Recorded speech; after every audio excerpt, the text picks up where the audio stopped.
Cosmic by Frank Cottrell Boyce. I want my daddy. When we left the crew quarters the next day, the dads were all waiting by the transporter, ready to say their last goodbyes.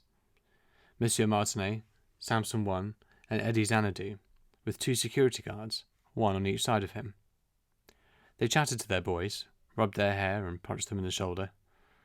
Samson One shouted to me to look after my boy now. I had one last crazy hopeful thought that my dad might show up with the others, but he didn't. At least I had Alan to talk to. Dr. Drax gave us each a lighter-than-air ice lolly, shaped like the dandelion.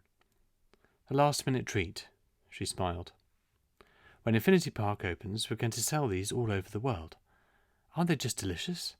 Oh, by the way, I have to ask you all to hand in your new Drax phones, just to protect the secrecy of the mission. The first thing I did when I got on the flight deck was shuffle Dad's St. Christopher statue out of my pip and wedge it into the instrument panel. The whole rocket was throbbing, so St. Christopher looked as though he was doing some kind of mad dance. The other thing that I found in there was the little credit card stress tester. As I picked it up, it changed from blue to pink, and a message appeared.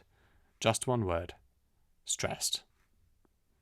The infinite possibility was 200 feet high. At the top, you could feel it swaying in the wind, and you could hear the wind rolling in and out of the pipes and engines, sobbing and sighing, and generally sounding miserable. As the responsible adult, all I had to do was the last-minute checks. All the way through, Samson 2 kept spouting space facts. I suppose it was his way of coping. Do you know, he said, that exposure to weightlessness makes you grow? Because there's less pressure on your spinal column, it relaxes, and that makes you taller. Just what I need, I thought. A few more inches. I said, we could have a see how you grow chart, just to see if it's true. A kind of experiment. I made them all line up so I could mark their heights on the back of the safety door, just to take their minds off things. Max suddenly said, I'm not frightened. When the going gets tough, the tough get going. Also, only the strong survive. And I am strong.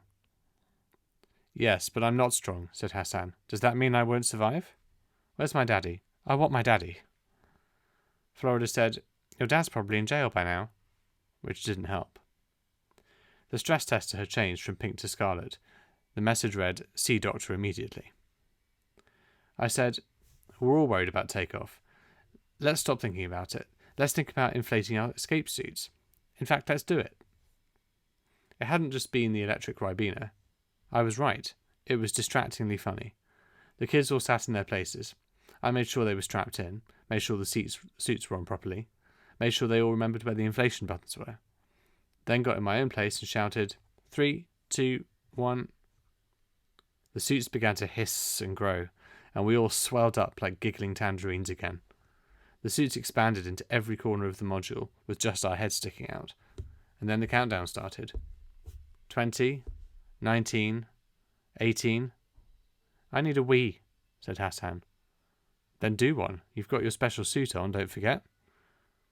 Alan Shepard wet himself just before Freedom 7 took off, said Florida. No one else heard her say this because there was a sound like mountains snoring. Everything shook like the worst earthquake film you've ever seen. Our stomachs dropped to the floor. The rest of ourselves dropped to the floor. And suddenly it felt like there really was a giant invisible dad. But he was furious, and he was crushing us between the palms of his hands. And we could do nothing because our arms wouldn't move. We couldn't shout, because our faces wouldn't work.